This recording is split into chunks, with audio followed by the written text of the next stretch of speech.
இயேசு கிறிஸ்துவின் நாமத்தினால் உங்களுக்கு என் அன்பின் நல்வாழ்த்துக்கள். அதனால் இந்த வேளையில் கூட ஆண்டவருடைய வார்த்தை சங்கீதம் 30 அதிகாரம் 11வது வசனம், என் புலம்பலை ஆனந்த களிப்பாக மாற பண்ணினீர், என் மகிமை அமர்ந்திராமல் உம்மை கீர்த்தனம் பண்ணும்படியாய் நீர் என் இரட்டையை கழித்து போட்டு மகிழ்ச்சி என்னும் கட்டினால் என்னை இடை கட்டினீர் சொல்லி இந்த வசனம் சொல்லுகிறது. நம்முடைய புலம்பலை ஆனந்த களிப்பாக மாற பண்ணுகிற தேவன். நமக்கு நம்ம புலம்பிக் கொண்டே இருக்கிற அந்த புலம்பலுக்கு ஒருத்தரும் பதில் தர மாட்டாங்கல்ல, யார் இருக்காங்க நினச்சிட்ருக்கலாம். நம்முடைய புலம்பலை ஆனந்த களிப்பாய் மாற பண்ணுகிறது.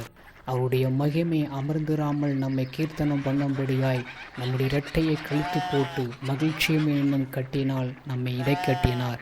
அதனால நம்ம சோர்ந்து போகாதபடி, நம்ம புலம்பாதபடிக்கு நம்முடைய புலம்பலை அவர் ஆனந்த களிப்பாய் மாற்றுவார்.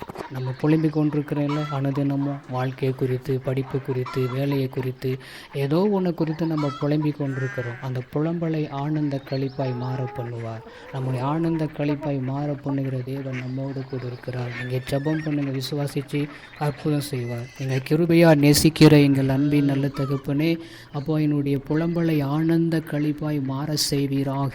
இந்த நாள் முழுவதும் எங்களை நடத்தி, எங்களை பாதுகாத்து, பெரிய காரியங்களை வாய்க்க பண்ணுங்க ஏசப்பா.